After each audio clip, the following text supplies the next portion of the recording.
It'll be going back to the B.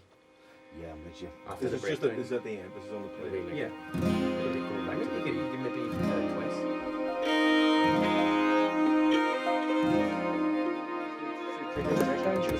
Aye, actually, I'll be.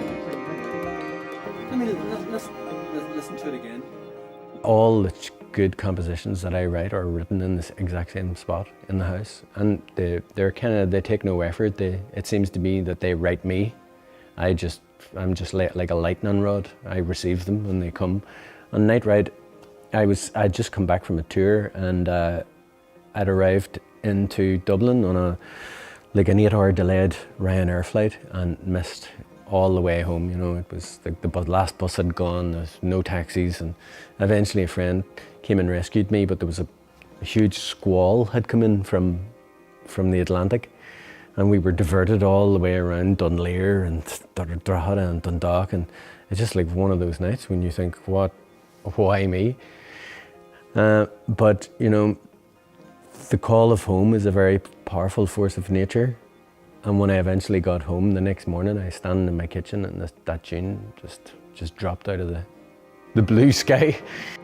We went into the studio and we got together some of my favourite players to bring it to life for this project. We decided that it would be great to have some lambeg. You know, it was already quite drum heavy with the boron and the kit, and I asked around and everyone pointed me towards Mark, and then I did some listening to Mark's playing and was blown away by his snare drumming. He's 6-time world champion. It was absolutely perfect. It was like serendipity. He was the perfect fit, perfect man for the job. I've done a number of musical projects for the council over the last maybe 5, 6, 7 years, and I was involved in one recently called Drums of the World as part of the Home of St Patrick's Festival, and as part of that I had lambeg drummers, African drummers, all sorts of drummers, all in Armagh. Brian Finnegan knew some of the people that I had worked with. I knew some of the people that were also working on the track, like John Joe Kelly, Liam Bradley. Liam and I go back many, many years playing Phil Coulter's orchestra and lots of different things like that. So it was great to meet up with lots of those guys again. So whenever I was given the chance to do that, then I said, yeah, I'm on for doing that. Let's jump in and do it. Well, I've been working with Brian Finnegan for the last 6 years in Russia, and myself and Brian spend, I'd say, half the year with each other. So he mentioned this project 4 or 5 weeks ago, and mentioned the people involved, John, Joe and Aidan and Sean Og, and obviously the fact that we might get a lambeg player involved in it. So I just jumped at the chance. It's been amazing. Like I say, Brian Finnegan, the whistle flute player, he's an incredible musician, and it's been a pleasure to work with over the years. Did quite a few gigs with Can in Armagh over the years, in the Marketplace Theatre. Some memorable gigs there.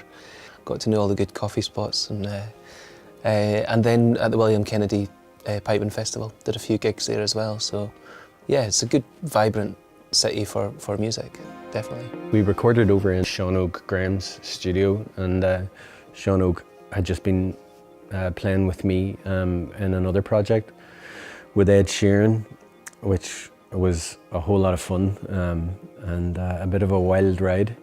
So lads in Buga got a call, and the Galway Girl was written.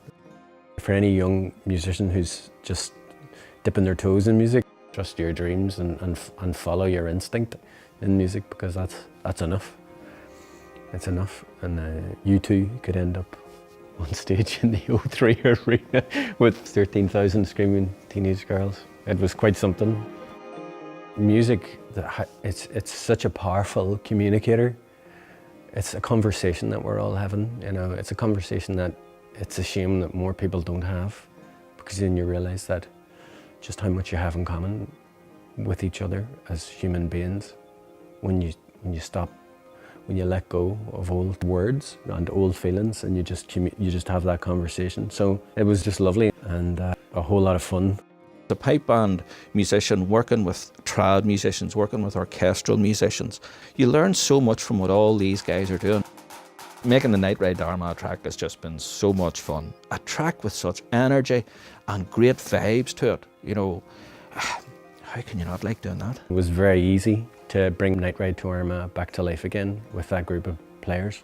And embracing, you know, embracing Scottish tradition, Ulster Scots, the Lambeg tradition, and the tradition that I grew up in of Irish traditional music. So it was a great day.